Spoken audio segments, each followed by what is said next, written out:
House is set to pass the $1.9 trillion coronavirus aid package today, so it should be signed into law before the deadline in the unemployment benefits, the extra unemployment benefits run out. To talk more about the implications of this bill, we're joined by Heather Boushey, who's a member of the White House Council of Economic Advisors. Heather, thank you so much for being here. Now, you have, in addition to your current post, you have studied and written extensively on income inequality, income and wealth inequality. And I'm curious what your take is on this final version of the bill in terms of whether it does enough on the topic of income inequality. As we know, things like minimum wage, for example, did not make their way into the bill. Well, it's a great question, a great place to start. So certainly, 2020 was a year that showed us what inequality looks like. It showed us in stark relief who was unable to have the resources they needed to weather this crisis, and then the folks at the top who, weren't as hard hit. And the thing about the American Rescue Plan that's coming to a vote today is that it was built from the ground up to actually address these challenges in front of us. And in doing so, it's targeted at those families that need the most help, while making sure that, we contain the virus, but understanding that a big part of needing to contain the virus is that not every community is affected in the same way. And so communities that need more resources will get it through this package. So in that sense, this is an incredible step forward to addressing the ways that inequality created fragilities across our society and across our economy in 2020. And it's a really important step forward. And, Heather, it's Miles here. And as you know, the recovery from the last crisis was, let's say, lackluster, to say the least. Are you confident that this bill is taking the steps needed so that fiscal policy, as we look back at the pandemic response, fiscal policy was forceful. It came in size. It wasn't scared of going big, and that we can avoid some of that long-term scarring, which exacerbates the inequality that we've seen stretch during this pandemic? Yeah, I think that one thing that has become very clear is how much we have learned about what you need to do during an economic crisis. Now, in 2008, 2009, and in 2010, as we were, folks were looking to address that crisis, there was this sense that, we'll do this one piece and then maybe we can come back for more, but it didn't pan out that way. And what we saw was a decade then of too slow growth in wages and incomes, especially for those in the bottom, 2/3 of the income and wage distribution, while folks at the top, their incomes came back rather quickly.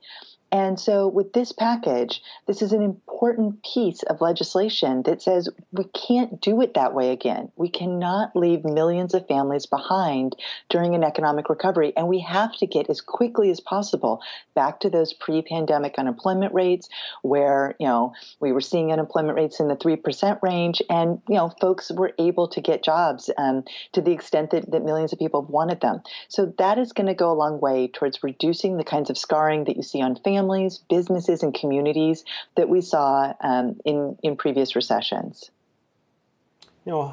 Heather, one thing that I think would perhaps reduce that scarring and prevent another lost decade for lower income households, universal basic income. Where do you stand on that?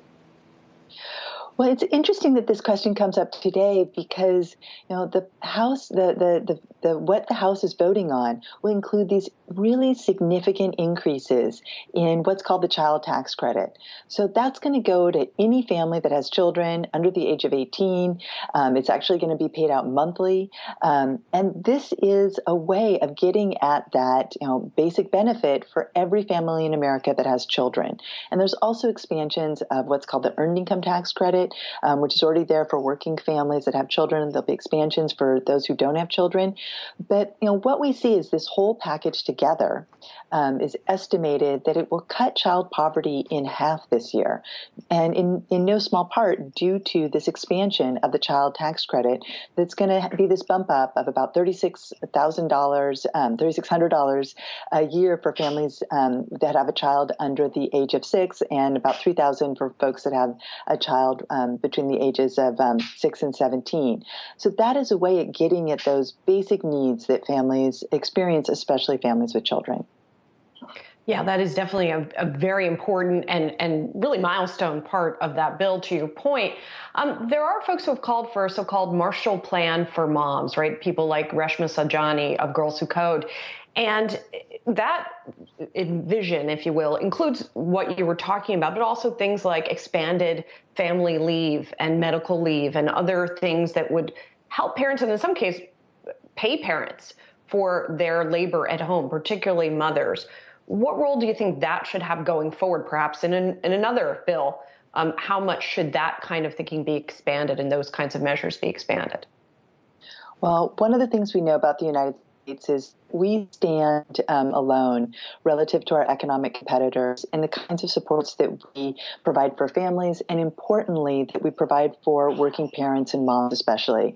And one of the implications of this is that in recent decades, we've seen that women's labor force participation in the United States has fallen relative to our competitors because we haven't done things like extended paid family leave, which would mean that if you have a job and you need to take time off because you have a new child or because you have a sick child or a sick family member that you needed to care for your own illness, millions of Americans, especially workers in the bottom half of the wage distribution, go without this really important benefit. And there's other kinds of benefits that folks that talk about this Marshall Plan for moms think are so important. Things like making sure that we have access to safe, affordable, and enriching childcare for every family, or making sure that when families have a loved one who needs more care, an aging loved one or someone who's sick, that we have those services and those supports so that people can stay in their jobs and know that their loved one is well cared for.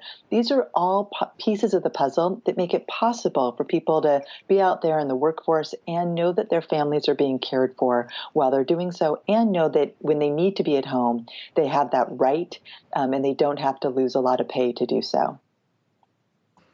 Heather, something that market participants are constantly focused on is inflation, and there's a lot of talk about that. We saw the numbers out earlier today, and you've certainly made your fears or lack of concern about inflation clear. And I'm just curious how you think about it at the council and what those conversations are like. Obviously, some members were around when the 80s, kind of the Volcker era happened. Others, learned it in the textbook and look around and say, I don't see what the big deal is. How are those conversations playing out internally? I like the generational shift there. Certainly, this is something that we are watching very, very closely across government. That we don't want to have out of control inflation.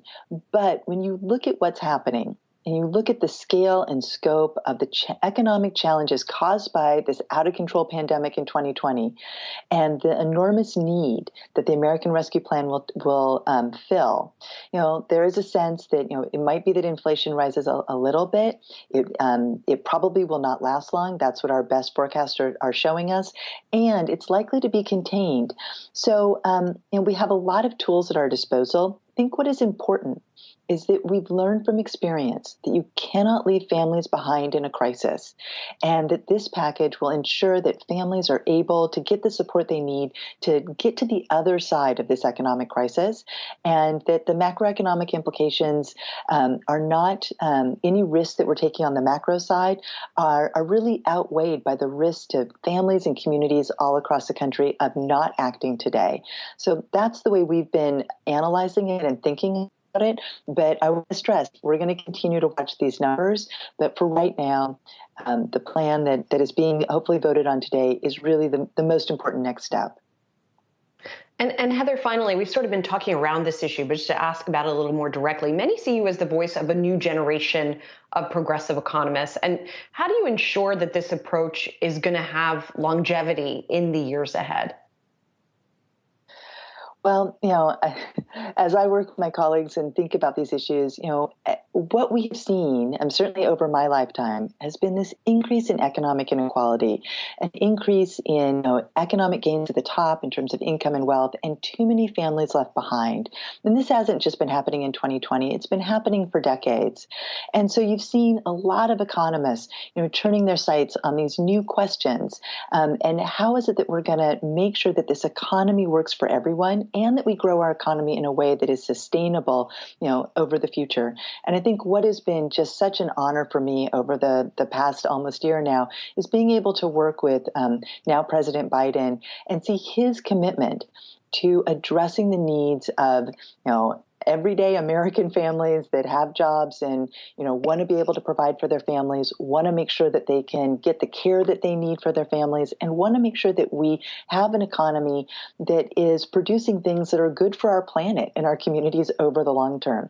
To see his commitment to those issues and to see his commitment to addressing racial inequities, that has been inspiring, and I think gives those of us that focus on these economic questions a lot of room to point out problems and new solutions. Heather, thank you so much for being here, and really look forward to continuing to speak to you as this process goes on and you perhaps see some of the data start to come back to show if there is indeed change that's affected. Heather Boushey is a member of the White House Council of Economic Advisors. Thanks again. Thank you.